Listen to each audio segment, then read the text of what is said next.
Bueno, gracias que tengo un asistente competente, ¿no? Por lo menos alguien.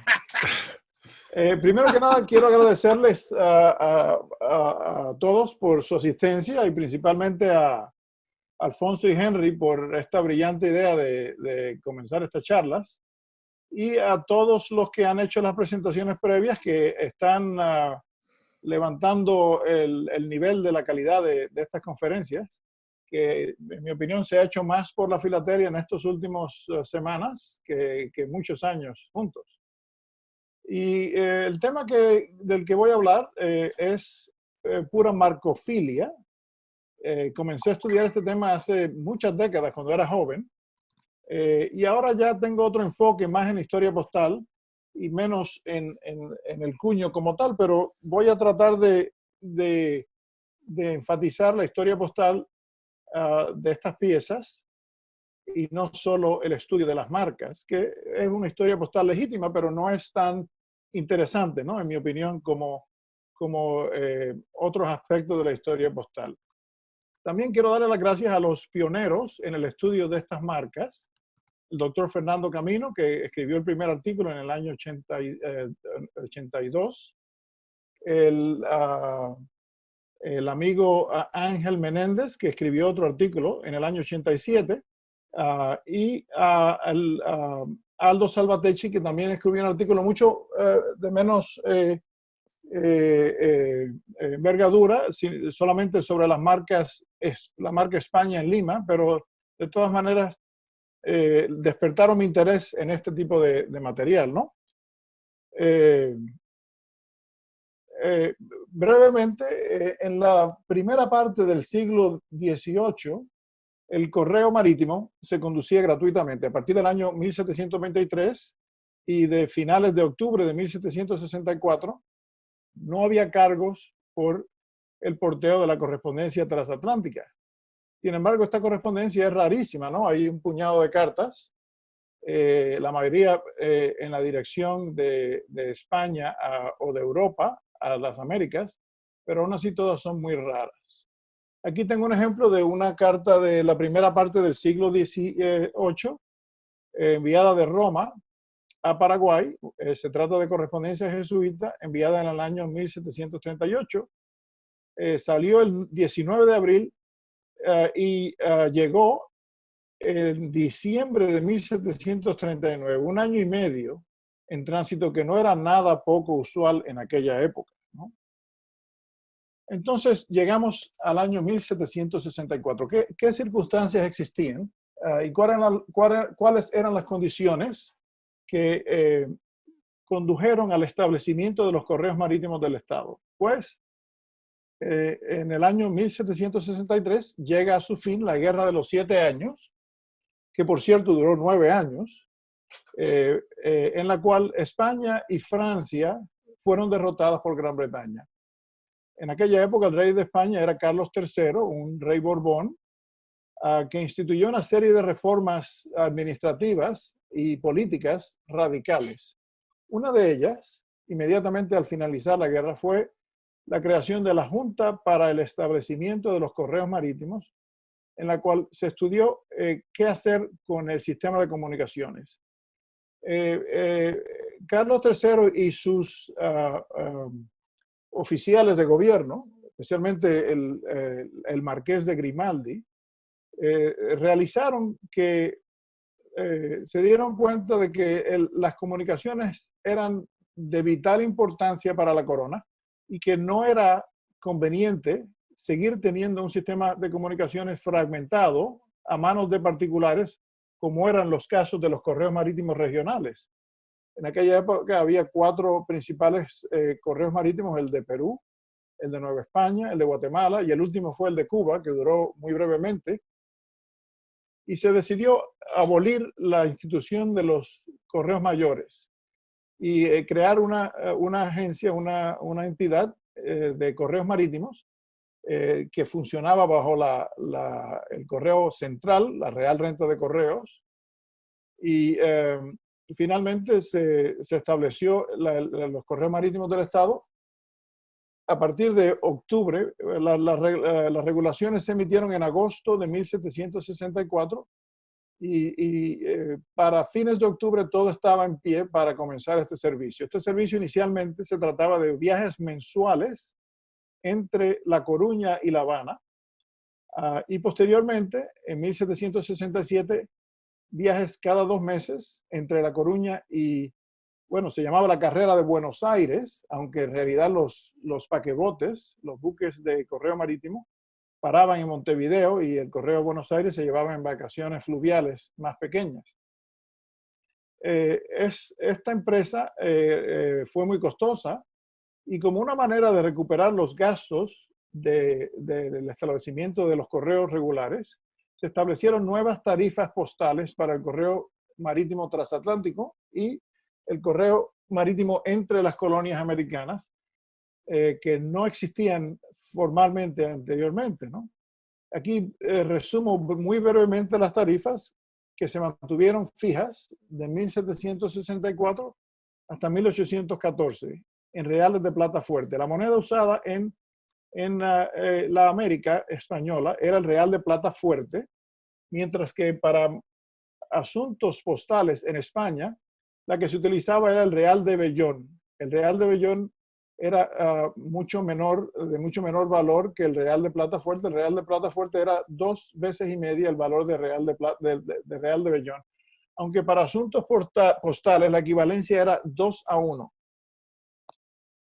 Y como una manera de determinar el porteo apropiado, se crearon los cuños para identificar el origen de la correspondencia, ¿no? Los primeros cuños de correo marítimo fueron España, Indias e Islas. El Islas es sumamente raro. El Indias es sumamente complejo. La marca España, de la cual vamos a hablar hoy, es relativamente fácil de entender su utilización. La tarifa en reales de plata por cada cuarto de onza se incrementaba para la correspondencia recibida en América de 3 reales a 5, a 7 y finalmente la onza de paquete a 10 reales.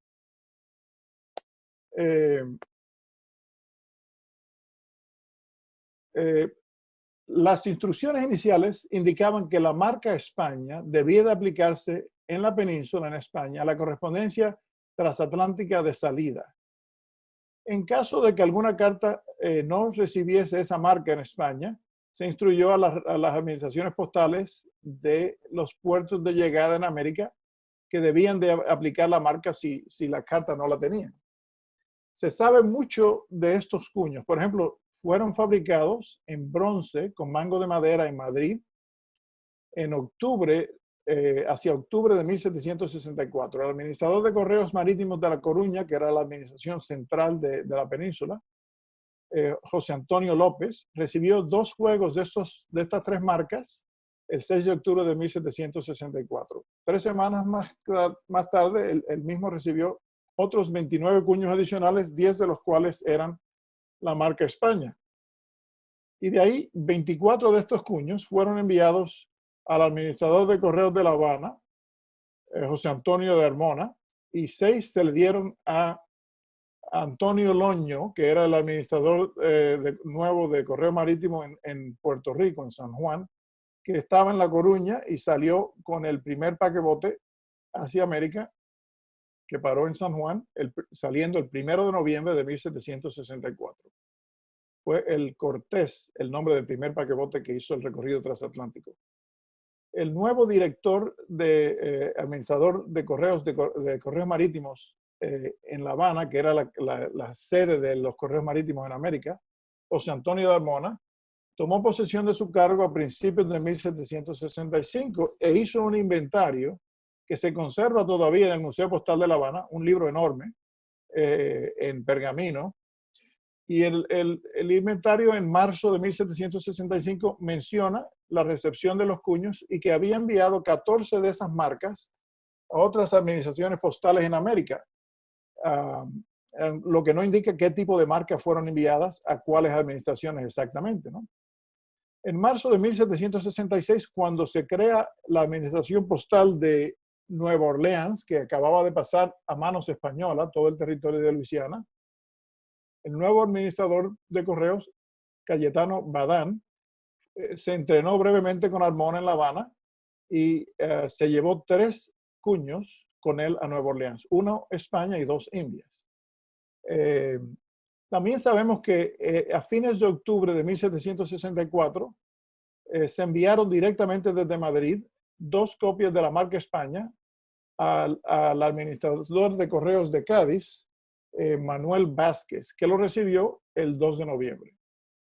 En 1765 se instruyó a los administradores de correos en América, los cuales no habían recibido copias de este cuño, que fabricaran su propia marca. Pero ya desde un principio hubo quejas porque cierta correspondencia no tenía marcas España como debía, en contra de las regulaciones postales. Este es un resumen de los 14 tipos de marcas que he identificado. Yo comencé a estudiar esto cuando era joven, ¿no? Hace varias décadas. Y esto lo he tomado de un artículo que se publicó en Academus hace 6 u 8 años, en los cuales clasifico las marcas y doy una explicación del por qué se tomaron las conclusiones que se llegaron a tomar. Las fechas, algunas de ellas tienen que actualizarse, pero en general son correctas. Otros lugares que recibieron marcas que lo sabemos debido a su inventario o acuses de recibo fueron San Juan de Puerto Rico, obviamente, Santo Domingo, Nueva Orleans, Veracruz, la Ciudad de México, Caracas. En 1764 se mandó un cuño directo a Caracas por vía de San Sebastián, y en 1765 se envió otro más, Cartagena de Indias y Lima. Para resumir, no sé si ven el cursor, la gran mayoría de estas marcas se pusieron en España. El tipo 1 y el tipo 2, usados respectivamente en La Coruña y en Cádiz, suman más o menos el 80% de todas las marcas España conocidas. Si tomamos, le sumamos la marca tipo 2 de La Coruña y 3 de La Coruña, que en esta clasificación tienen el número 3 y 4, y la marca tipo 8, que también se usó en Cádiz, las marcas estas peninsulares fácilmente representan el 90% de todos los cuños España conocidos. Yo llevaba un inventario, pero ya dejé de hacerlo porque era demasiado trabajo. El resto de las marcas aplicadas en el continente americano apenas suman un 10% de los ejemplares conocidos. Y como pueden ver, el estilo de esta marca era prácticamente el mismo, ¿no? Fueron hechas a mano, pero por el mismo individuo en Madrid a la misma vez. Y había diferencias pequeñas entre sí que nos ayuda a determinar dónde se aplicaron estas marcas. Comenzamos con la marca tipo 1, que se conoce usada, bueno, no se conoce necesariamente usada en este periodo, pero se sabe que existió en La Coruña a partir de 1764 y se conoce hasta 1801. Aquí pueden ver algunas de las características del cuño como tal, que tienden a aparecer posteriormente. Los ejemplares más tempranos no tienen muchas de estas características, pero a medida que las marcas se usan y se desgastan, empiezan a aparecer defectos que nos ayudan a identificarla. Esta marca tuvo que haberse usado centenares de miles de veces, ¿no? El primer viaje del paquebote El Cortés, salido el 1 de noviembre de 1764 de La Coruña con destino a La Habana, aunque se detuvo primero en San Juan, después en Santo Domingo, después en Santiago de Cuba y finalmente en La Habana, llevaba nada más que ese viaje 1000 cartas. Y posiblemente a las 1000 se le aplicó la marca España, no se sabe. Y esta marca se utilizó por cerca de 4 décadas. O sea que tuvo bastante uso. Una de las cartas más tempranas conocidas se muestra en la esquina superior derecha, enviada de Vizcaya, Laredo, en 1767 a Honduras, Comayagua. Es una carta parcial, pero se puede deducir toda esta información. Era una carta sencilla.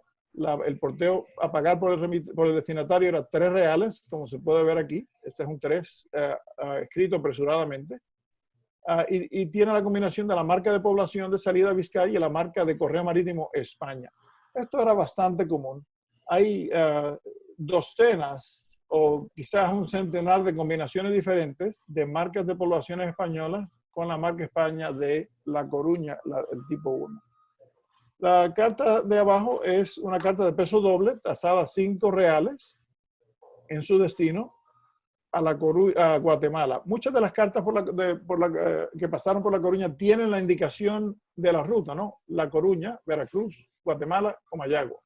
En este caso, por La Coruña también. Esta carta es de Madrid, tiene la M coronada de Madrid, el marzo 25, y la marca de paso por La Coruña, España. Seguimos con la misma marca, tipo 1, cartas tempranas. La de arriba salió de Barcelona a Puerto Rico y la de abajo salió en el año 1779 de Sevilla a la Ciudad de México. Nuevamente tienen la indicación Coruña, que ayuda a determinar, especialmente en las cubiertas tempranas,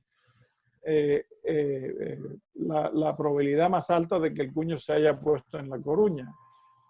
Estas cartas no tienen marcas de porteo, que es algo bastante frecuente, ¿no? Generalmente se piensa que las cartas de peso sencilla no se le ponía las marcas de porteo, pero también una vez estaban identificadas, cuando el destinatario iba a recoger la carta al correo, sencillamente se podía pesar la carta en el lugar, en ese momento, y determinar cuánto era el porte debido. Las tarifas que mencioné anteriormente no se aplicaban a Puerto Rico. Puerto Rico estaba un poco más cerca y las tarifas eran reducidas. En vez de 3, 5, 7 y 10, era 2, 4, 6 y 8 reales de plata a cobrar en Puerto Rico. La combinación de marcas es relativamente frecuente. La siguiente slide tiene un par de cartas a América Central. La primera a León de Nicaragua, salida de alguna parte de Cataluña. Una carta sencilla, 3 reales a pagar. Indicación nuevamente por La Coruña, al igual que la de abajo. La de abajo es interesante porque tiene este sello negro. No se debe confundir con lo que los mexicanos le llaman sello negro, que fueron marcas provisionales después de la caída del Segundo Imperio. El sello negro fue creado por una real ordenanza el 7 de diciembre de 1716. Y esta es una marca de carácter oficial que le concedía franquicia postal a una serie de entidades gubernamentales. Pero a través del siglo XVIII, los abusos se llegaron a un nivel totalmente fuera de control. Y en enero de 1800, Carlos IV elimina dicha franquicia postal. Este es un frontal que no tiene fecha, pero al tener una marca de porteo sabemos que tiene que haber sido del siglo XIX, no del siglo XVIII, que fue cuando empezaron a tasarse la correspondencia oficial. Y esto nuevamente se llevaba a la contabilidad de qué entidad usaba el correo, y periódicamente se cuadraban las cuentas. Este tipo de correspondencia generalmente tiene la notación manuscrita por el rey, que indicaba que era de carácter oficial, ¿no? La siguiente laminilla muestra un par de cartas a América del Sur, la parte del norte de América del Sur. La primera de Madrid a Bogotá, sin marcas postales, con la marca España de La Coruña. La segunda es muy interesante. Desde 1766, este tipo de correspondencia de La Habana a La Guaira circulaba por Puerto Rico, por San Juan. Pero esta carta, evidentemente, por error, fue enviada de La Habana, en vez de a Puerto Rico y a Venezuela, directamente a La Coruña, donde fue recibida. Se le puso el cuño Galicia, la marca España de La Coruña, y entonces fue enviada a Venezuela. O sea que hizo el cruce transatlántico 2 veces. Se demoró casi un año en llegar de vuelta a su destino. Esta es una carta interesante, salida de Roma a Medellín, con la marca de salida Roma, una marca de entrada Italia, posiblemente de Barcelona, la indicación por Cartagena de Indias, con la marca España de La Coruña. Nuevamente no tiene marcas postales, no se cobraba la tarifa de Roma a España, sino sencillamente la tarifa transatlántica. En general era muy difícil la contabilidad de estas cartas que no provenían directamente de España.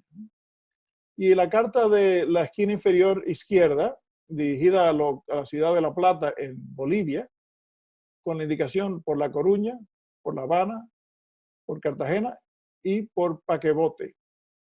Y esta carta interesantemente muestra el sobreporte terrestre. A partir de 1765 empezaron a regularse las tarifas para la correspondencia terrestre en adición a la tarifa de la correspondencia marítima, ¿no? En este caso, una carta sencilla debió haber sido de 3 reales de plata más 1,5 reales por el sobreporte terrestre. El investigador José Manuel López Bernal, para varios lugares de Sudamérica, particularmente Chile, publicó una tabla enorme con 1 centenar de lugares, con el sobreporte para cada lugar en particular en un periodo específico de tiempo. Y estas cartas son interesantes. La de la derecha salió cerca del año 1797 de España a la isla de Chiloé, cerca de la costa de Chile. Es una carta pesada. La tarifa marítima de 55 reales indica que pesaba aproximadamente 5,5 onzas. Entonces está la tarifa, bueno, parcialmente terrestre y parcialmente marítima de Santiago de Chile. Esta es una marca de demarcación que se creó en el 1779, puesta en Santiago de Chile, para un porteo total de 68 reales y 3 cuartos. Lo vemos aquí, la cuenta en la parte de atrás del sobre, con la marca España de La Coruña, tipo 1.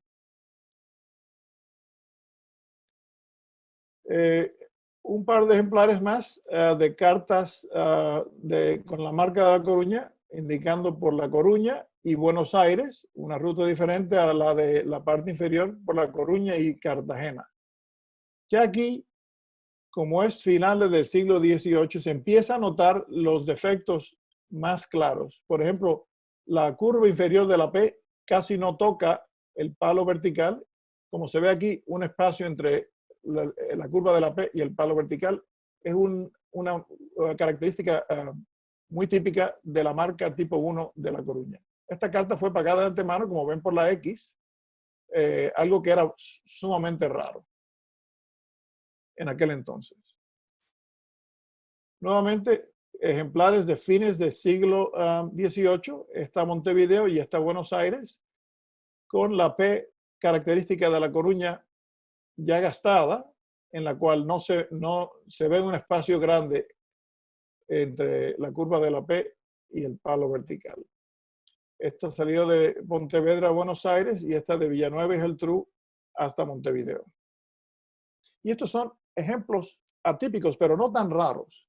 El de la parte inferior es una carta de 1786 de Hamburgo a una de las Islas Canarias, Orotava. Esto es una correspondencia importante de comerciantes irlandeses que se establecieron en las Islas Canarias, Cullen o Callan, y Juan Cologan o Callahan, que esto es una correspondencia importantísima en Tenerife, que hablaré de ella más adelante. Y esta es una carta que salió de Hamburgo. Esta marca Holanda se puso en Barcelona, en Madrid y en Cádiz. No se puede saber exactamente, posiblemente fue de Madrid. Y entonces de Madrid fue a La Coruña y de La Coruña a Canarias. La Coruña con frecuencia le ponía la marca España no solo a la correspondencia transatlántica, sino a la cisatlántica dirigida a las Islas Canarias. Esta era una carta de peso doble en aquella época, tasada en Orotava. Y esta carta es muy interesante, fue llevada a Inglaterra. En aquella época Inglaterra y España estaban en guerra, 1800, hasta 1802, de 1796 a 1802 estuvieron las hostilidades. Fue recibida por la Oficina del Extranjero y alguna gente encaminador pagó 1,8 peniques, que era la tarifa del extranjero y la tarifa desde España a Lisboa. Esta carta entró de Portugal a España. La marca Inglaterra, esta, según el catálogo de Prefilatelia Española de Manuel Tizón, se puso en Vigo, pero según otro investigador, Carlos Selles y Jay Barry, recientemente fallecido, ellos piensan que esta se puso en Badajoz. Badajoz estaba en Extremadura, en la frontera con Portugal, más o menos a la misma altura de Lisboa, en el río Guadiana. Y de Badajoz fue a La Coruña, donde se le puso la marca España, y de ahí a Tenerife. Estas dos cartas también fueron, se originaron en Portugal, y en este caso la marca Portugal hay dos tipos principales. Esta se puso en Badajoz, al igual que la previa. Esta carta fue en 1779, relativamente temprano, de Lisboa a Buenos Aires, y esta en el 94 de Lisboa a Tenerife. Y estos son ejemplos de usos anómalos que son bastante raros. El de arriba es una carta de Cádiz a Mahón, tiene la marca de población de Cádiz, de ahí fue a La Coruña, y de La Coruña fue a Mahón, donde fue tasada 15 cuartos. 15 cuartos era la tarifa para una carta de no más de 6 adarmes. El adarme era una medida de peso, a veces se usaba la onza, a veces se usaba el adarme, 16 adarmes formaban una onza. Y esta carta, salida de Pamplona, dirigida a Alemania, por vía de La Coruña, recibió la marca España en La Coruña y fue sin duda por un paquebote directamente a Alemania. En Alemania fue recibida y fue tasada 20 Groschen. Pero en aquella época Alemania no era un país uniforme, sino eran una serie de estados feudales, y cada vez que se cruzaba la frontera había una complejidad enorme de tarifas. Cada cruce de frontera se cobraba una porción de tasa adicional. O sea que de 20, al cruzar la frontera subió a 24, al cruzar la próxima frontera subió a 26 Groschen, y finalmente la entrega local fue 26 y un cuarto de Groschen. Esta es la única marca que se ha reportado de España a Europa con la marca España de correo marítimo transatlántico usada erróneamente. Entonces, vamos a la segunda marca España, el tipo 2, usada en Cádiz. Sabemos que estaba disponible a partir de noviembre de 1764 y se conoce usada hasta 1803. No tiene muchas características distintivas, contrario a la previa, excepto que a veces el palo vertical pequeño de la E está curvo, pero es una marca bastante perfecta, con pocos defectos. La carta de la parte de arriba es una de las marcas más antiguas, de los usos más antiguos de la marca España que se conoce. Fue enviada el 24 de noviembre. Esta marca fue recibida en Cádiz el 2 de noviembre, o sea que no hubo muchas oportunidades previas de usarla. Y como era característico en Cádiz, ya veremos otros ejemplos más adelante, se ponía la marca del porteo a pagar en la carta, tanto en el frente como en el reverso. En este caso, medio de plata. En aquella época y hasta el año 1776, las Islas Canarias utilizaron el real de plata fuerte, contrario a la península, que usaban el real de vellón. A partir de entonces, la moneda de Canarias cambió, pero esto indica el conocimiento de la tarifa a pagar en Cádiz, la tarifa a pagar puesta en Cádiz para una carta sin pagar enviada a las Islas Canarias. Prácticamente todo el correo con las Islas Canarias pasó por Cádiz a partir de su establecimiento en 1762 hasta 1778, que hubo otras vías de comunicación. Y este es el ejemplo quizás más temprano de la marca tipo 2 España. Y este es el ejemplar más antiguo conocido del uso de la marca España en una carta de correo transatlántico. Fue enviada el 2 de febrero de Cádiz a Lima. El problema es que el paquebote, si no me equivoco, el Rey. El paquebote Rey había salido de La Coruña el 1 de febrero y el próximo paquebote era el Quirós, no salía hasta el 1 de marzo. O sea que esta carta fue enviada por el navío Matamoros y tiene el talismán de suerte que se utilizaba con cierta frecuencia, principalmente a mediados del siglo XVIII, que dice que Deus conservet, que Dios guarde, más o menos. Era una manera de proteger al barco. Curiosamente, los barcos en aquella época tenían dos nombres. El nombre religioso, en el caso de este barco, era el San Francisco de Paula, y el nombre popular, que era el Matamoros. Y esta carta, probablemente de peso sencillo, sin marca de porteo, fue dirigida a Lima. Es interesante que el remitente comenta en la carta y dice literalmente al destinatario: disculpe por no haber dejado margen por el nuevo impuesto que el rey ha puesto en la correspondencia a Indias. Y espero que usted haga lo mismo cuando me responda para no contribuir a este cruel establecimiento. O sea que obviamente estaba descontento de la imposición de tarifas para la correspondencia transatlántica que acababa de suceder el año previo. Estos son dos ejemplares tempranos de la marca tipo 2, España, usada en Cádiz.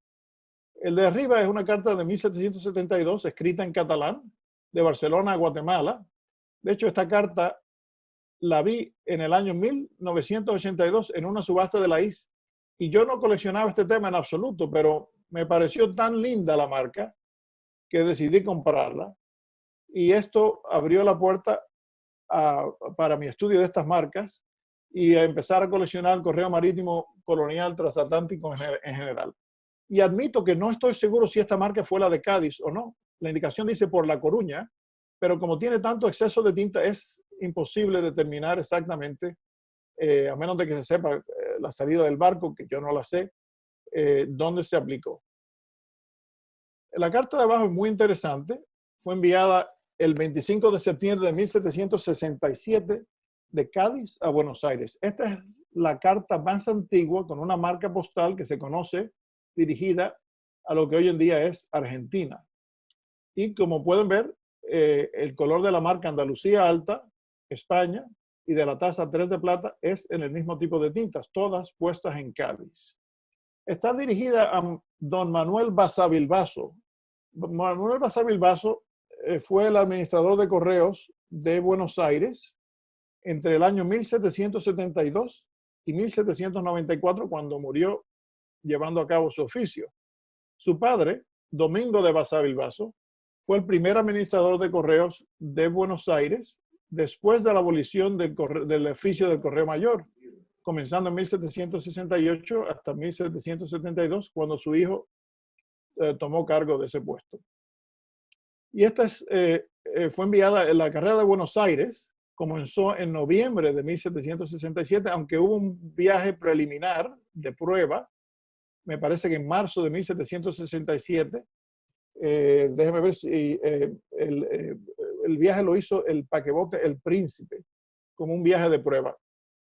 Casualmente, en ese viaje se llevaba la Real Orden, en la cual se abolía la orden de los jesuitas y los expulsaron de América del Sur, de América en general, ¿no? O sea que tenían una importancia histórica muy curiosa, muy particular. Y estos son ejemplos del sobreporte terrestre que ya les mostré uno anteriormente. Estos son ejemplares de la marca de Cádiz. El primero es una carta de 1788 a San Juan de Remedios, en el centro de Cuba, vía La Habana. La tarifa marítima era de 3 reales, más la tarifa interna de 1 real de plata, para un total de 4 reales. Y esta es muy interesante por la combinación de marcas. Cádiz, esta es una carta de peso doble, enviada por un aviso. Los avisos eran embarcaciones pequeñas, fletadas, relativamente rápidas, cuyo uso se formalizó a partir de 1525 y casi todos salían de Cádiz. Les recuerdo que la Casa de Contratación de Sevilla se trasladó a Cádiz en el 1717 y tenía el derecho tenía el monopolio del comercio con América. Ese monopolio se abolió finalmente en 1765 y en 1778 se promulgó la ley de libre comercio que permitió el uso de un sinnúmero de puertos españoles para el comercio con América. Previo a eso estaba muy restringido. O sea que casi todas las cartas con la indicación por aviso pasaron por Cádiz, de salida o de llegada. Esta es una carta doble, inicialmente marcada 5 reales de plata a cobrarle al destinatario en Guatemala. Al llegar a Veracruz recibió la marca de población, que esto es un ejemplo muy raro, y se le añadió el sobreporte terrestre de 2 reales de Veracruz a Guatemala para un total de 7 reales de plata. Una combinación de marcas sumamente rara. Otros 2 ejemplares de la marca España de Cádiz. Esta no tiene fecha. Este tipo de frontales a Santiago de Chile son bastante comunes. De hecho, en el archivo de Indias hay literalmente resmas con docenas de frontales que se guardaban como recibos, cosidas entre sí. Algunas de ellas han salido se han hecho disponibles al público. Y esta es una carta de Madrid, de la M Coronada, abril 6, no se sabe el año, pero al ser una carta real por el rey, con tasa, sabemos que tiene que ser del siglo XIX, a partir de enero de 1800. Y esta carta, el 13, sin duda incluía el porte marítimo y el sobreporte terrestre. Y esta es una carta a Potosí, sencilla, de Cádiz perdón, de La Coruña a Potosí, pero esta marca, en mi opinión, parece ser la de Cádiz. Puedo estar equivocado, a veces es sencillamente imposible determinar el origen. Por cierto, que los ejemplares que le estoy enseñando son espectacularmente bonitos. La gran mayoría de estas cartas, particularmente la de La Coruña, a fines del siglo XVIII, tienen una marca borrosa que apenas es discernible. Estos son cartas excepcionalmente de buena calidad. El segundo tipo de marca usada en La Coruña le hemos puesto el tipo 3, porque históricamente fue como se fueron descubriendo. Y de hecho esta fue no la segunda marca usada en La Coruña, sino la tercera. El tipo 4, que les voy a enseñar a continuación, se usó en el 1802, de mediados a finales. Esta se usó principalmente en 1803, pero hay unos cuantos ejemplares de 1802. Y obviamente es una marca muy diferente. Si ven las características, tiene el palo segundo de la E más prolongado que el resto de los palos horizontales. La parte de arriba de la S está truncada. La parte del medio de la S es casi horizontal y le falta la base izquierda de la P. Aquí hay un par de ejemplares, el primero de Vigo a Buenos Aires. Como ven, las características son muy diferentes de esta marca. La segunda, de Berberana en Rioja, a la Ciudad de México, con las características más fáciles de determinar de esta marca. Un par de ejemplares más. Esta viene de Lumbreras a Guatemala, con la marca tipo 3, y esta de Madrid, recibida en La Coruña, tal fecha, en 1803, a Tenerife. Y estos son usos sumamente raros. La combinación de marcas de correo marítimo, en este caso la España, y marcas de demarcación. Las marcas de demarcación fueron creadas en 1779, cuando se reformó el sistema postal español tanto en la península como en América. En la península se aumentaron el número de demarcaciones postales de 16 a 26, y en la península se crearon 9 demarcaciones postales, incluyendo las Islas Filipinas. En este caso, estas cartas son de las islas de Barlovento, Nueva España, Guatemala, Chile, Perú y Santa Fe fueron las otras. En este caso, esta carta salió de Puerto Rico a Orotava, en Tenerife. Se le puso la marca de salida de correo de marcación Isla de Barlovento. se recibió en La Coruña, que le pusieron la marca España, y de ahí fue a Canarias tasada £1. Erróneamente, porque debió haber sido tasada como esta carta £4 de vellón en España. Este es un ejemplar de 1803 de La Habana, tiene la marca Isla de Barlovento roja aquí, que se usó exclusivamente en La Habana. Tiene la marca tipo 3 de La Coruña, España, y un 4 del mismo color de la marca España, que era la tasa en reales de vellón en España. Y de ahí fue a Canarias. La marca tipo 4 se usó desde principios hasta mediados del 1802. Yo nada más he visto 4 ejemplares y tiene características muy diferentes que las otras. Sí, miren la pata de la A aquí, miren la parte de arriba de la E, muy burdas. No sabemos, aparentemente las marcas de La Coruña se usaron secuencialmente, el tipo 1, el tipo 3 y el tipo 4 y el tipo 3. No sabemos si se trataba del mismo cuño que fue modificado manualmente o si fueron cuños diferentes. Yo pienso que fue el mismo cuño deformado, deteriorado, que se trató de reparar no muy efectivamente y se crearon esta variedad de marcas. Ahora vamos a ver una marca usada en América, la marca tipo 5 usada en La Habana, se parece mucho a la de Cádiz, no tiene muchas características distintivas. Casi todos los ejemplares se conocen usados en el siglo XIX. En el siglo XVIII se usó en color rojo, en el siglo XIX se usó casi exclusivamente en color negro. Esta es una carta de cerca de 1778 de España a La Habana por vía de Valencia, con la marca España puesta en La Habana sin marcas de porteo. Y esta es una marca usada en tránsito muy interesante a Buenos Aires, enviada erróneamente a La Habana, donde se le puso la marca España, y entonces fue por vía de Santiago con la marca Chile, creada en 1779, inicialmente tasada £5, pero no cabe duda de que se le añadió algún sobreporte terrestre, dada la vía tan prolongada que tuvo que seguir. Estos son ejemplares más comunes de la marca España de La Habana usadas en el siglo XIX. Típicamente esta marca ya muestra signos de deterioro. Y aquí, en esta carta de Cádiz a La Habana, se le puso la marca Habana de llegada erróneamente y encima se le puso la marca España en combinación. Este es un sello cubano que conmemora las marcas de correo marítimo y casualmente muestra estas dos marcas de España y La Habana juntas en esta carta.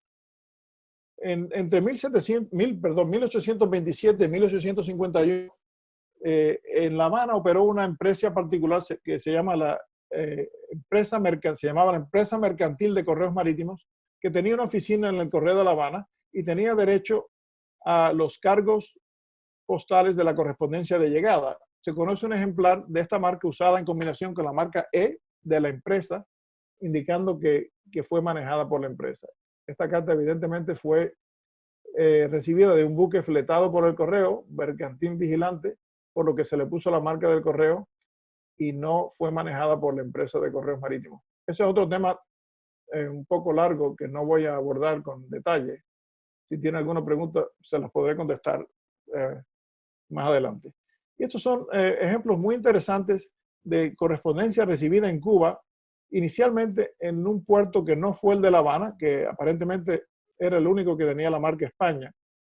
En el noreste de Cuba hay un puerto relativamente importante, Nuevitas, en aquella época, que inicialmente no tenía marcas postales. Esta carta fue recibida en Nuevitas, se le puso la marca manuscrita, la única que he visto, España, tasada £4 de plata, y entonces al llegar a La Habana se le puso el puño España.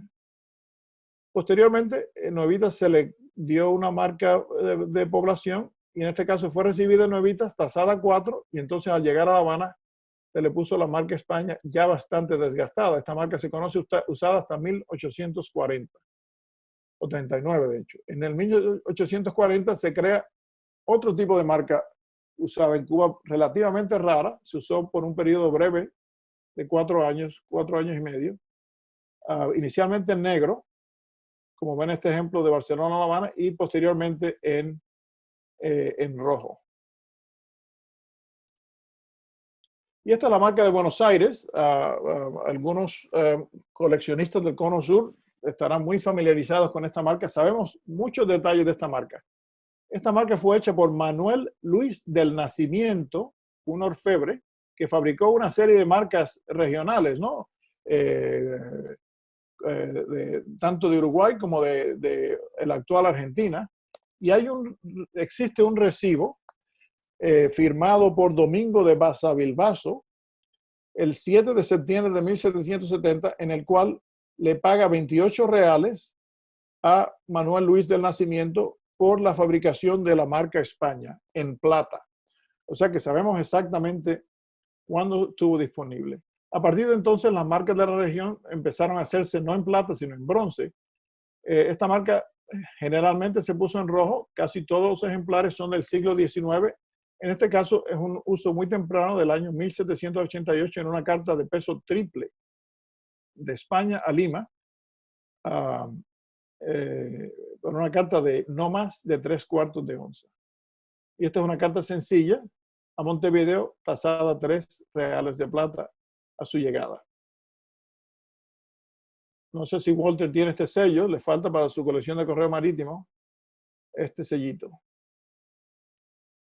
Estos son ejemplares Lo poco vamos a usuales. ver perdón. Lo vamos a ver el domingo, lo tengo, sí. Vale. Esta es una carta de 1802 de Madrid a Buenos Aires. Tiene la combinación poco usual de la marca Buenos Aires y la marca España de Buenos Aires. Casi todas las marcas Españas de Buenos Aires se aplicaron por sí solas. Y este es el uso negro, que tampoco es común, en una carta oficial con el sello negro por el rey, en 2 tonos diferentes. Esta se puso en Madrid y esta se puso en Buenos Aires. Dirigida a Santiago de Chile, el 49 obviamente incluía el porte marítimo más el sobreporte terrestre. Y este es un documento importante. Francamente no me acuerdo quién me lo facilitó, pero se lo agradezco muchísimo.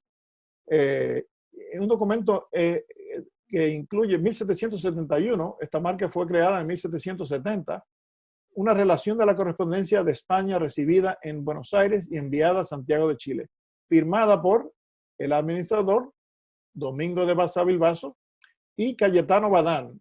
Cayetano Badán fue el primer administrador de correos de Nueva Orleans, comenzando en 1766 hasta mediados de 1768, cuando se le ofreció el puesto de administrador de correos de Buenos Aires.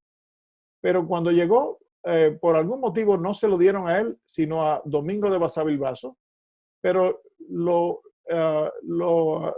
sin embargo lo emplearon como un agente de control de rentas, ¿no? Interventor principal, asegurándose de que las cuentas estuvieran correctas, con un ejemplar en negro de la marca España de Buenos Aires. Un documento interesante.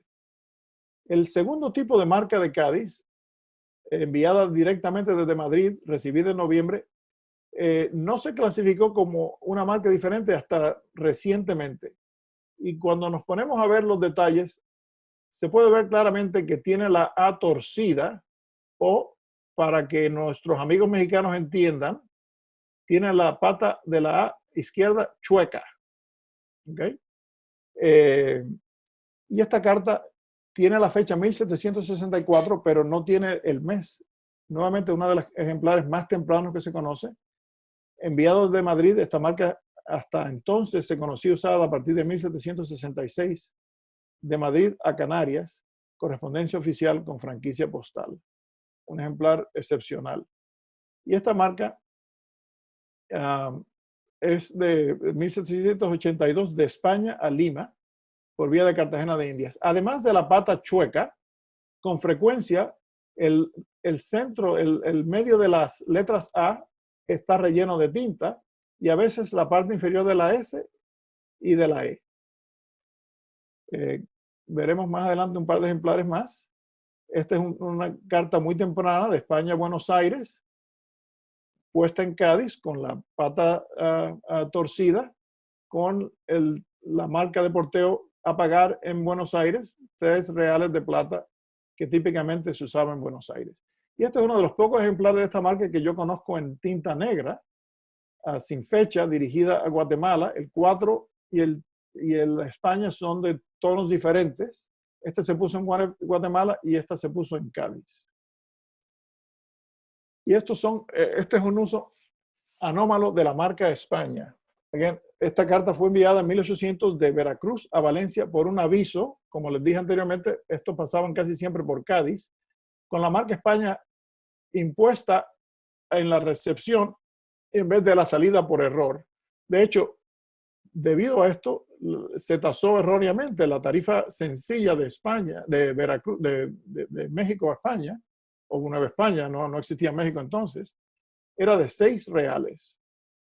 Cádiz, indistintamente este tipo de correspondencia de la viuda de Canet, de fines del siglo XIX y principios del siglo, fines del siglo XVIII, principios del XIX,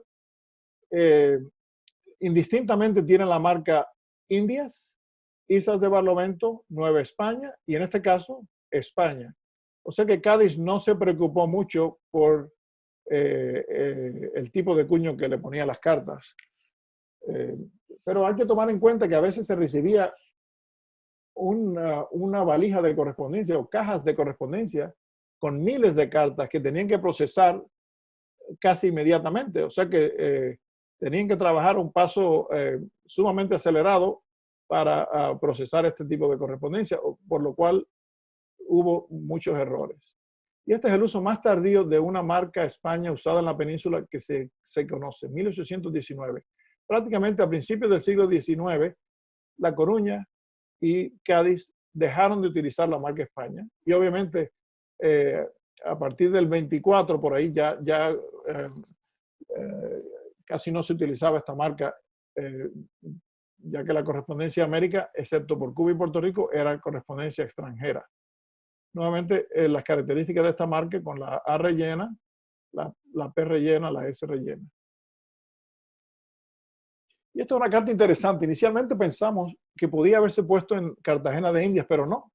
Jesús Sillá encontró un documento, un contrato con la fragata americana Monticello, salida de Cádiz a fines de 1807, con un cargamento de 50,000 reales para viajar directamente a Lima. Sabemos por evidencia documental, inventarios hechos en Lima en 1777 y 1824 que tenían una marca España. En este caso, no es una marca chueca, sino este es un ejemplo de clásico churrigueresco suramericano, ¿no? Con todas las letras retorcidas.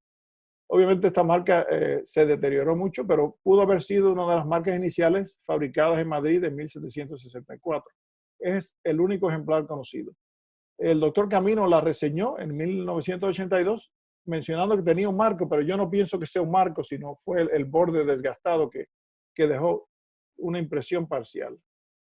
Y aunque este es el único ejemplo conocido, sabemos por inventarios que estuvo disponible durante todo este periodo, ¿no?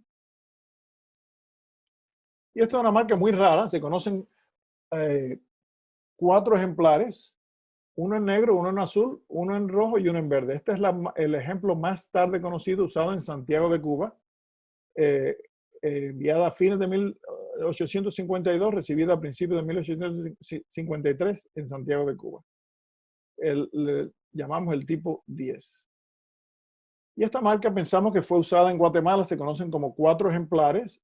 El denominador común suele ser Guatemala, una carta sencilla. Bueno, sencilla, a partir de 1814 la tarifa sencilla subió de 3 a 4 reales. De España a Guatemala, América septentrional, América del Norte, con esta marca que solo se conoce usada en negro. Y esta marca es muy interesante. Hasta hace recientemente no se sabía dónde se utilizó, pero Manuel Arango descubrió en uno de los archivos colombianos esta carta de aquí, con fecha. Y entonces el denominador común tuvo que ser Cartagena de Indias. Esta es una marca evidentemente fabricada localmente, la marca con las dimensiones más grandes, 37 milímetros de longitud y creo que 8,5 de altura, con las letras separadas. Esta es una tinta roja oxidada, esta es una tinta roja oxidada también. Y recientemente un amigo cubano, Adrián Fernández, que vive en España, encontró una carta con un ejemplar de esta marca en negro, aunque este sobre está totalmente deshecho y carcomido. Yo aquí les pongo un fragmento del sobre para que no se vea tan mal. Y aquí tiene la fecha de recibo de 1804 en La Habana. O sea que fue de alguna parte de España por Cartagena de Indias, tasada 5 reales. Aquí se menciona que se pagó 5 reales, una carta doble enviada a La Habana. Y esta es la marca tipo 13 usada en Puerto Rico, la marca más tardía conocida. Se conocen 4 ejemplares, todos se tratan de correspondencia oficial. Les recuerdo que a partir de 1857 el franqueo previo en España y sus colonias era obligatorio, con la excepción de la correspondencia oficial. En este caso, todos los ejemplares se trata de correspondencia oficial, o sea que pensamos que esta marca se usó para contabilidad de los cargos postales, porque la correspondencia interna en Puerto Rico fácilmente se podía mandar a cobrar de un pueblo al otro, pero no la de España. En este caso, una carta de 1760 de Valencia a San Juan. El término San Juan, la capital es San Juan de Puerto Rico, pero hasta finales del siglo XIX se usaba el término Puerto Rico. No fue hasta que llegaron los americanos que se empezó a utilizar el nombre de San Juan para la capital. Y esta carta tiene marca de abono, una cuenta que se mantenía para la correspondencia de oficio. Y este es el ejemplo más tardío de una marca España de correo marítimo transatlántico usada 110 años después de la creación de este tipo de cuña. De Valladolid a San Juan. Servicio nacional, 20 gramos, etc. Este es otro ejemplar de las 3 de las 4 marcas conocidas. La otra se conoce en color rojo. También de correspondencia oficial abonada AS para una cuenta de la administración. Y esta es el tipo 14, también usado en Puerto Rico. Fue descrita en 1926 por Pedro Monge. Es la marca más pequeña si tomamos en cuenta las dimensiones de la marca como tal, no el óvalo. Se conoce una carta de Cádiz a San Juan de 1846 y esta otra carta del año 49, no sabemos exactamente de dónde salió, pudo haber sido una carta de otro lugar como Cuba, pasada por tránsito en San Juan, donde se le puso la marca esta, y entonces llegó a Cádiz, donde se le puso este tipo de marca de demarcación, Islas de Barlovento, una carta de 34 reales, me parece que eran 2 onzas en aquella época, dirigida a Madrid. Y ya casi al terminar, estos son ejemplares de cartas con múltiples marcas de España que son rarísimas. Esta sin fecha, salida de Cádiz a Lima por correo marítimo, la marca Cádiz tipo 2, la marca La Coruña tipo 1 en tránsito. Y esta es una carta muy interesante de 1769 dirigida a Francisco Buligny, o como le dicen en Nueva Orleans, Bulini. Era un militar español de familia francesa de Alicante que viajó con Alejandro O'Reilly a Cuba y posteriormente a Nueva Orleans. Alejandro O'Reilly llegó a Nueva Orleans en 1769 y restableció el mando español. Hubo una rebelión de los ciudadanos franceses en 1768 que expulsaron a los oficiales españoles. Y esta es una carta dirigida a La Habana, a Francisco Bulini. Se le puso la marca España en La Coruña y la marca España en La Habana. Pero al llegar la carta, Bulini se había ido a Nueva Orleans y fue reencaminada a la Luisiana. Esta carta está en un archivo en Nueva Orleans. Es rarísima, la única que se conoce con 3 ejemplares de una marca España. El tipo 1 de La Coruña y el tipo 5 de La Habana. Y finalmente les muestro este ejemplar que no está bien clasificado. ¿Podrá ser de Veracruz? Es posible. Esta marca se parece mucho a la de tipo 2 de Cádiz o a la de La Habana. El tipo de tinta no es típico de ninguno de los 2 lugares. Sabemos que Veracruz tuvo esta marca disponible probablemente desde 1765. Se conoce un inventario de 1770 que menciona la marca España. Lamentablemente no tiene fecha, se piensa que sea de 1806. Y este es el problema que tenemos en muchos de estos ejemplos, que es imposible determinar con certeza dónde se aplicó la marca. Y para terminar, quisiera agradecer la ayuda de todos estos individuos que han contribuido de una forma u otra por su investigación, proveyendo cartas, o por la inspiración para estudiar más este tema. Y con eso concluyo mi presentación. Espero no haberlos aburrido demasiado. Y si hay alguna pregunta, con gusto se las puedo contestar. Yamil, Adelante. ¿por qué en la Felicitaciones. Felicitaciones, excelente. Coruña Gracias, y Cádiz? gracias. Perdón, Yamil, no te escuché. si la pregunta es esta, ¿por qué una misma carta tiene la marca Coruña y Cádiz? En la penúltima que más mostraste. Déjame ver. Oh, bueno, porque la embarcación, déjame ver cómo salgo de aquí. Porque la embarcación partió de La Coruña, no de Cádiz. O sea que la carta salió de Cádiz, pero no había un buque haciendo recorrido transatlántico en aquel momento directo de Cádiz. O sea que tuvo que viajar a La Coruña para salir a América. Entonces la aplicaban doble. Bueno, ese es un ejemplo rarísimo. Pero también hay muchas cartas con la marca Cádiz lineal y con la marca España de La Coruña. Se me olvidó mencionar que lo importante de estas marcas era determinar el porteo correcto. Por eso los empleados de correo no eran muy cuidadosos. Se conocen prácticamente el mismo número de cartas con marcas de población, particularmente de Cádiz, que no tienen la marca España dirigida a América.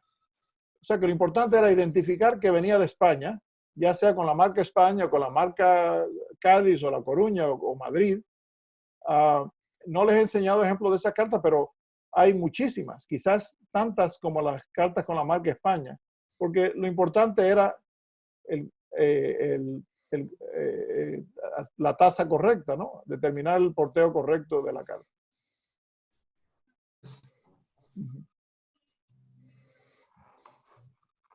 ¿Alguien más? Pregunta, ¿cuál sería la diferencia entre la inscripción de Real Servicio y por el Rey? Ninguna. Ninguna. Real Servicio suele ser posteriormente, ¿no?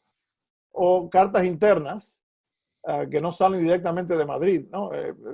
Las cartas entre Nueva España o otras colonias suelen indicar servicio oficial, Real Servicio, pero las cartas salidas de Madrid con el sello negro o sin el sello negro son las que suelen tener la indicación por el rey. Pregunta. Sí. Por favor, ¿has encontrado algún caso en que no disponían del sello y escribieron a mano? Porque yo tengo unos 2 casos escritos a España a mano. Bueno, Había salida sello. de España o dirigida a España, porque dirigida a España no cuenta. Salida de España. Salida de España. Bueno, te enseñé un ejemplar en la cual la carta recibió la marca España y el número 4 puesta en el puerto de Nuevitas, en Cuba, y posteriormente se le puso el cuño España en La Habana. Pero sí, se improvisaba con cierta frecuencia, ¿no? No se seguían las reglas formalmente como uno pensaría que se debiera hacer. Nos muestras un caso. Sí, déjame tratar de ver si puedo hacerlo.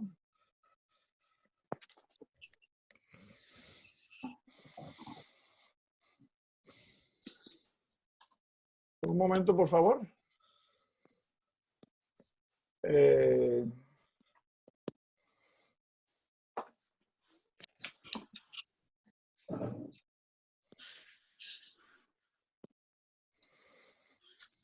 Una pregunta, soy Guadalupe Morales. ¿Pueden ver o no?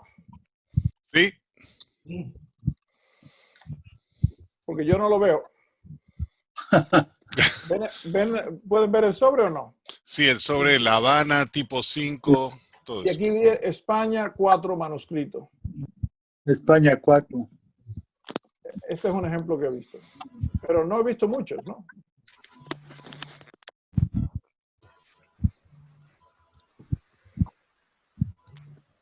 Hola, Yamil. Clasificación, por favor, pon la clasificación que colocaste al comienzo.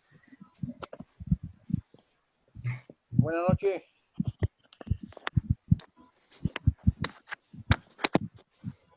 A ver si la ven. ¿La ven? Sí. Sí, se ve. Sí, sí.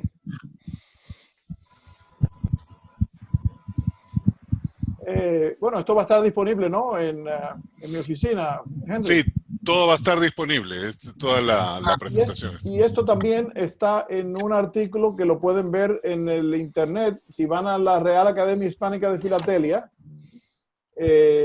no me acuerdo qué número de la revista, está disponible en formato PDF, la revista entera.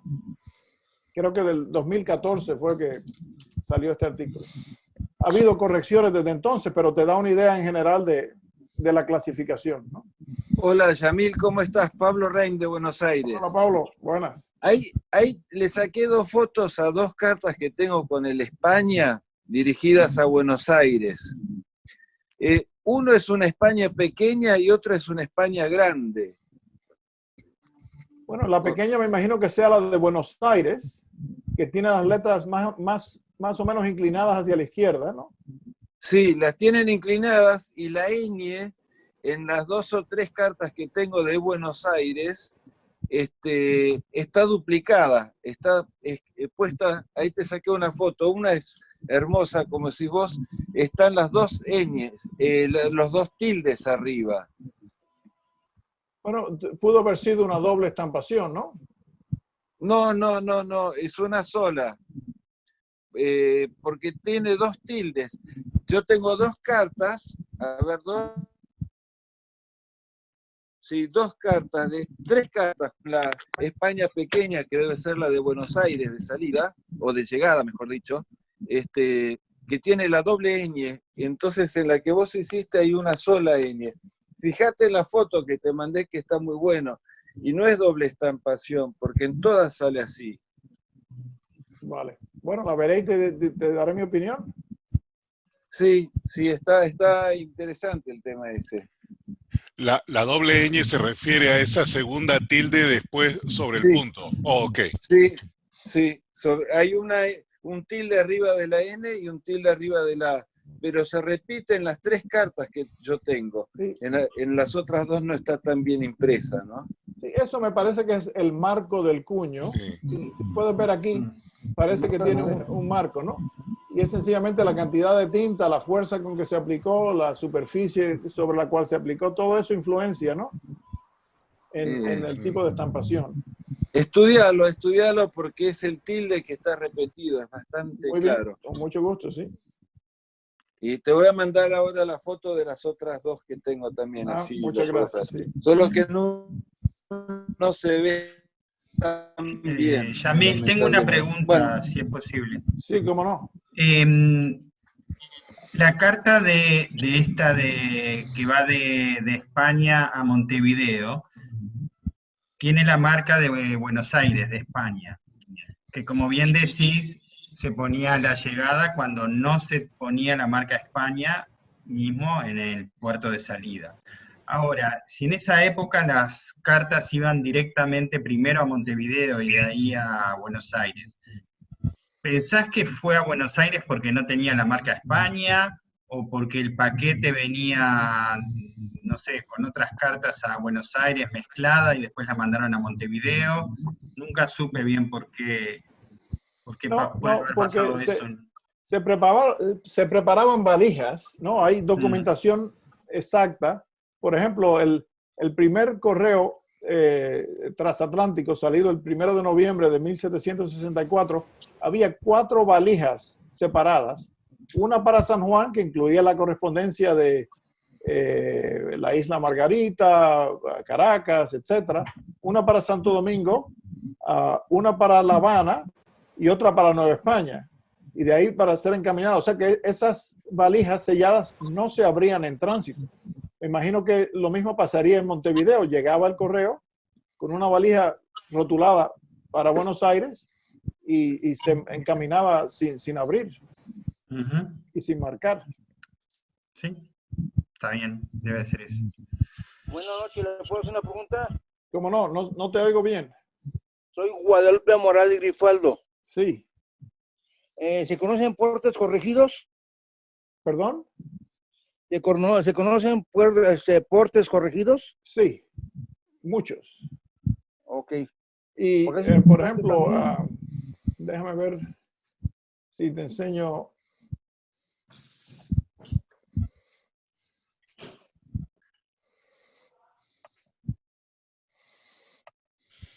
¿Pueden ver esta pieza? Sí. Sí. Inicialmente se le puso 55 reales de plata, que era la tarifa marítima, pero en la parte de atrás se le sumó el porteo de Chile a Chiloé, que eran 13 3/4 reales, y se tachó esto y se sumó y se le puso el nuevo porteo 68 3/4. ¿No? Esa es una carta corregida. Porte Sí. corregido. Sí, bueno, y te enseñé otro, déjame ver. Está corregida por estampación, ¿no? Que incluye el sobreporte. Primero era 5 de plata y el sobreporte le añadieron 2 más, o sea que fue un total de 7 reales de plata a pagar en Guatemala. Esta otra corregida. Sí. Gracias. ¿Cómo no? Yamil, Dime. una consulta. En esas cartas de porte corregido, me imagino que inicialmente el porte era pagado por el que enviaba, pero el corregido era pagado por el que lo recibía. Y yo era el receptor y me negaba a pagar, ¿qué pasaba? No, todo era pagado por el destinatario, excepto en raras ocasiones en cual se pagaba previamente. Si el destinatario rehusaba pagar por la carta, no se le entregaba. De hecho, yo estudié con detalle la administración postal de Nueva Orleans, de principio a fin, y en promedio el 10% de las cartas no se reclamaban ni se entregaban. O sea que se tenían que devolver por cuestión de contabilidad, en el caso de Nueva Orleans, a La Habana, pero era una ineficiencia significativa para el servicio postal si la gente rehusaba pagar. ¿Y esas cartas de vuelta le eran retornadas al remitente o nunca se las entregaban? Se destruían. En el caso de Nueva Orleans era dependiente de La Habana, o sea que tenían que devolverse como documentación, ¿no? Para contabilidad, pero no se devolvían no había manera de saber quién lo había mandado, ¿no? Era imposible. ¿Y se conocen algunas devueltas? No devueltas, pero encaminadas. Y bueno, y las rechazadas no han sobrevivido a nuestros días. Me imagino que las hayan destruido, ¿no? Sí, es que una cosa es encaminada y otra rechazada. Sí, rechazadas. Sabemos que hubo muchas por las cuentas de las administraciones. Pero no la encontraron una físicamente. No, porque no se devolvían, ¿no? Se destruían. Ojalá ya encuentren algún día. Bueno. Yamil. Dime. En la correspondencia esta que voy a hablar en los próximos días, hay como unas 4 cartas que fueron devueltas. Wow. Es decir, llegó a un destinatario en Lima y no lo encontraron por alguna razón y la carta la devolvieron a su origen. Y entonces venía con la carta de España, con la marca España originalmente, y en Perú le pusieron la marca Perú. La carta no fue abierta, sino que regresó a su origen. Pues lamentablemente nunca llegó a su remitente porque quedó en manos de los ingleses. Sí, sí. ¿Y era carta de naturaleza comercial o personal o oficial? No, eran comerciales o personales. Sí. Bueno, no conocía eso y no había visto yo documentación de que se devolvieran al remitente, porque cómo iban a encontrar a la persona, ¿no? Debe haber sido muy laborioso. Sí, lo curioso es que aparecen devueltas y inclusive la carta está cerrada sin abrir, ¿no? Por lo menos esas que yo miré. Pues lo que yo he visto en los récords es que se devolvían, en el caso de Nueva Orleans a La Habana, no sé si las mantenían por un tiempo como forma de contabilidad, pero yo no no he visto evidencia de que se intentara devolver al remitente. No conocía eso. Pero bueno, si tú lo has visto, evidentemente sucedió, ¿no? Voy a ver si encuentro alguna en un momento y la puedo comentar. ¿Alguien conoce algún ejemplo similar? Julio César, por ejemplo. No. Tendría que tener el remitente para poder saber quién la despachó. Eso es muy raro de encontrar. Yo también te hago Que ya haya filatelia. mandado correspondencia anteriormente y sepan de quién era el remitente, ¿no? Para poder volvérsela a dar. Yo hago prefilatelia de varios países y tampoco nunca he encontrado una carta de vuelta. Porque era muy difícil. Yo tampoco.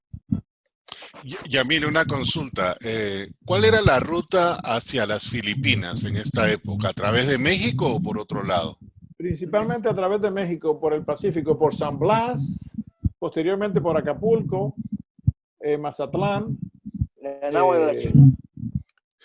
Tepic.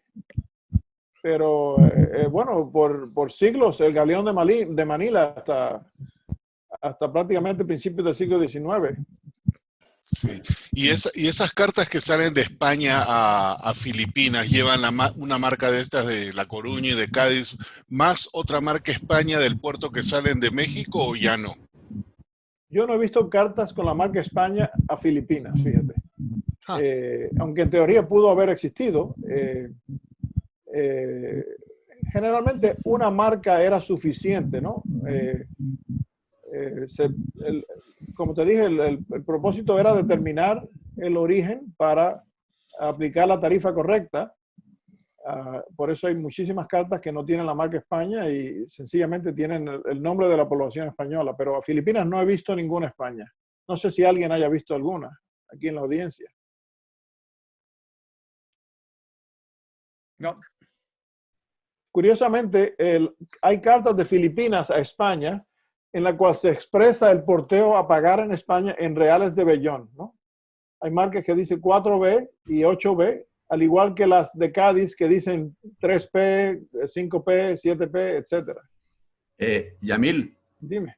Si quitas tu presentación, ¿puedo subir la carta que te Muy digo? bien, déjame ver si yo soy un poco incompetente con esto. Adelante. ¿Lo ves? ¿Te ves? Sí. Tú no eres el único, Yamil. Somos varios. Sí, pero eso no fue de vuelta, eso fue encaminada buscando a la persona, ¿no? En mi opinión, eso lo he visto antes. La carta venía de España para Lima. Sí, pero Juan Antonio de la Quintana. Sí, pero yo interpreto que al llegar a Lima, Juan Antonio de la Quintana se había ido a Cádiz y por eso la tacharon Lima y la enviaron a Cádiz detrás del destinatario, que no es lo mismo ser de vuelta, ¿no?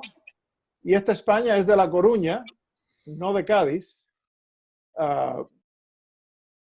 Y bueno, y no sabes el origen, ¿no? Porque no se ha abierto, ¿no? No. Esto a mí me parece una carta encaminada y no de vuelta.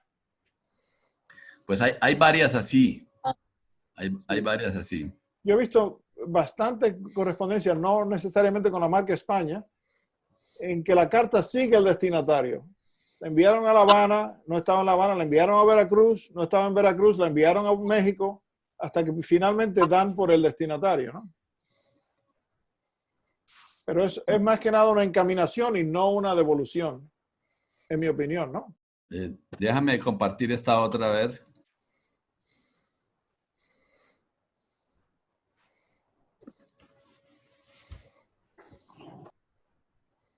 Sí, me parece que se trata de la lo mismo. misma persona.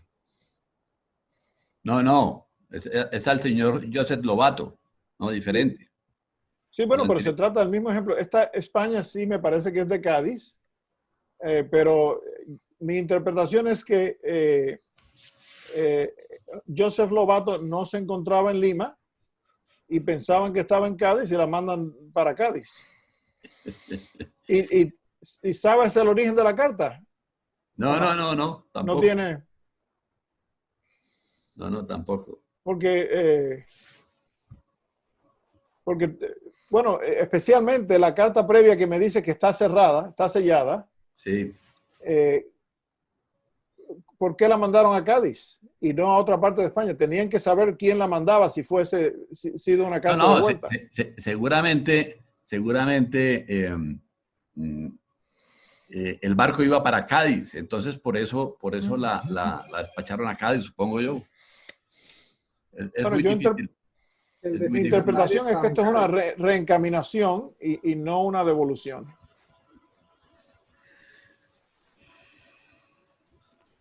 En todo caso, al llegar a Cádiz, ¿quién iba a pagar y quién la iba a recoger? Sí. Bueno, en ese caso, Joseph Lobato, ¿no? Es la última. No, para mí es lo que dice Yamil, la carta siguió al destinatario, porque sencillamente se fue. Haber dejado dicho, regresa para Cádiz, por eso que lo mandan a Cádiz, ¿no? Sí, esa es una carta reencaminada. Tiene que ser así como dices, Yamil, porque el objetivo final era poder cobrar el porte y devolverla solamente para fines contables y ser destruida no hace sentido. A mí el único situación en la que se me ocurriría que tal vez el correo estaría interesado en devolver algún documento es en temas judiciales, ¿no? Pero eso es muy hipotético, yo nunca he visto nada devuelto.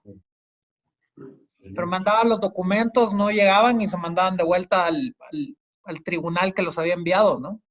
Sí, pero ¿qué interés tenía el correo en devolver estas cartas? Si primero nadie les había pagado el porte en ninguna parte y luego nuevamente devolverla a España. ¿Y quién? Pero ¿a quién le digo a Henry que va a hacer el anuncio? No, pero por eso digo, en temas judiciales, pues habían hasta tarifas para los que enviaban la documentación, ¿no? Pero no transatlántico, obviamente. O sea, yo estoy pensando en general qué situaciones se podría haber devuelto si no se encontraba destinatarios. Hay una carta que fue mostrada en el libro de Colareta, publicado en el año 79 por Filatelia Peruana, con un caso similar, o sea, dejando que sea de Lima, Cádiz, Lima, lo que sea. Esta carta es enviada a una persona donde dice que búsquenlo en la ciudad, por decir, de Ayacucho, o donde se encuentre. Y la carta va caminando a lo largo del Perú, o buscando al destinatario. Esa carta, ahora, hasta la última vez que la vi, estaba en la colección de Sichá. Y es eso, la carta iba detrás del destinatario, sencillamente para entregársela, primero, y segundo, para cobrar el porte. Nada más. Manuel, una pregunta con relación a esas cartas que compartiste. ¿Son de la misma época? Sí, Lo pregunto. Okay. Sí, todos son del mismo. Son de la misma época, son el barco salió del Callao para España en mayo de 1779. Es que algo que podría ser, que tal vez habría que averiguar quiénes eran las personas, si alguien muy importante, tal vez en la Lima de aquella época, que justificara que el correo se tomara la molestia. Es lo mismo que digo yo. O sea, que sería algún comerciante, alguien de la nobleza que estaba ahí, no sé, alguien muy importante para que se las quisieran devolver. Mauricio, la primera carta mostrada por Manuel es de una persona importante. Okay. Sí, el Juan Antonio de la Quintana era un funcionario, digamos, virreinal, que fue a Chile y por allá tuvo unos líos judiciales, estuvo en la cárcel y luego regresó a Lima y luego le pidió dispensa al virrey para regresar a España y finalmente este señor pudo regresar a España. Lo que no me queda muy claro es si cuando él regresó a España, esa carta se la habían enviado a él y él ya estaba otra vez en España. Es posible que haya ocurrido así. Pero esa persona sí tiene su historial dentro de la historia digamos, del virreinato de Lima. Los otros dos personajes no los he podido localizar. Gracias. ¿Alguna otra pregunta para Yamil? Yamil, Dime. hay una persona que le pregunta que cómo se protegen esas cartas ya que el papel se vuelve muy frágil. Bueno, el papel de la época, especialmente del siglo XVIII, es mucho mejor que el papel del siglo XIX o del papel del siglo XX o el papel actual. Sí. Era de rag, ¿no? Era de ropa, de tela, no era pulpa de madera. De trapos. Y generalmente era alcalino y tenía una estabilidad extraordinaria. Hay una serie de sustancias químicas para alcalinizar el papel, pero generalmente no hay que hacerles nada, ¿no? Evitar la humedad, evitar el calor excesivo.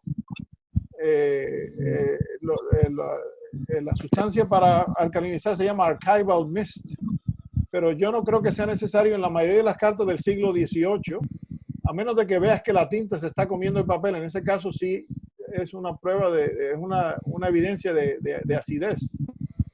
Pero el papel ese era de muy buena calidad y generalmente dura siglos. ¿Cierto? Cuando la tinta tiene mucho hierro, se va comiendo el papel y casi que lo destroza totalmente y quedan puras moronitas. Eso ocurre mucho en las tierras, llamamos nosotros tierras calientes, donde hay muchísimo calor, mucha humedad y esa tinta con un alto contenido de hierro. Y eso ocurre, por ejemplo, con documentos de Cartagena o de Santa Marta, de ese tipo de zonas donde hay muchísima humedad y alta temperatura. Y si se protegen en sobres, hay que tener cuidado qué tipo de sobres son. El recomendable es un sobre transparente de Mylar, que es libre de ácidos. Eso hay que tener cuidado porque de repente uno no se acuerda dónde recibió esos sobres, ese material, lo ve uno plástico, puede meter uno una pieza ahí y al paso de los años se adhiere algo de la tinta al plástico y es un problema serio. Eso ocurre cuando se usa acetato. Claro. Entonces hay que buscar productos de Mylar.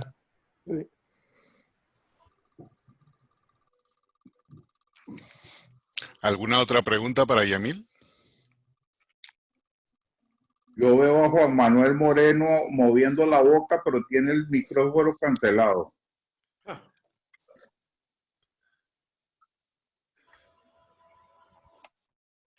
Se llama censura, ¿no? Juan Manuel, ¿tienes una pregunta?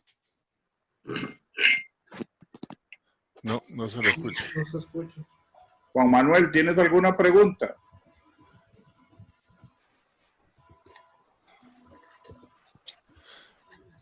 La barba no lo deja escuchar. No señor, qué pena, no señor. Ok. Bueno, Yamil, una pregunta más. ¿Por qué la marca Islas es tan difícil, como decías al inicio?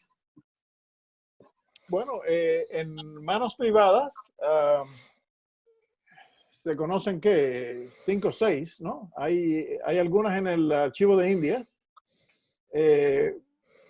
porque se usó la marca Indias indistintamente para las cartas de las islas del Caribe, igual que la marca Islas. La marca más antigua, Islas, puesta en Cartagena, yo la tenía, creo que es del 71 o 72. De hecho, salida de Curazao a Cartagena, dirigida a Canarias. A partir de entonces, la que se conocen son o de Puerto Rico a principios del siglo XIX, 1810, por ahí, o varias de Cartagena. Inclusive, ya tras la independencia, hay un ejemplo de una marca Islas y la marca Debe, del año 36, por ahí, una cosa así. En 1836, pero es rarísima, ¿no? Se puede contar con una mano los ejemplares que existen. Estaría bueno una charla sobre Indias, si en algún momento tenés material o tiempo. Sí, la última revista de la Academia sacó un artículo mío con la marca Indias. Ah, bueno, perfecto. Y creo que es un poco largo, ¿no? Creo que el artículo tiene 90 y pico de cubiertas con la marca Indias nada más. O sea que no sé si nos da tiempo en una noche para hablar de eso, pero podemos empezar. Sería muy bueno. Muy bueno. Tenemos el objetivo de llegar a 100 videos este año, así que si lo programas de todas maneras va a ayudar para llegar a esa meta. Sí, ¿por cuántos vamos? Hoy día creo que llegamos al 26 o 27, pero tenemos charlas todos los días hasta la tercera semana de junio. O sea, si ponemos todo lo que está programado, ya estamos por 75. Wow. Impresionante. Yamil, una pregunta. ¿Podrás mandarnos en el chat el link para poder accesarlo a Academus, a los PDF? ¿Cómo no? Sí, con mucho gusto, sí. Bueno, sencillamente vas a RAEF.es, Real Academia Hispánica de Filatelia.es. Y ahí te da la lista de todos los academias, excepto los 2 o 3 últimos, ¿no? Todos los demás están en PDF, la revista entera. Pero sí, te mando un link en el WhatsApp. Gracias. ¿Cómo no? Gracias. Bueno, con todo eso, Yamil, muchísimas gracias. Vamos a tener Gracias una a ustedes. serie de presentaciones tuyas y está fabuloso. Bueno, ha sido un placer, ¿eh? Gracias. Y también gracias por colaborar con la corbata amarilla. Es una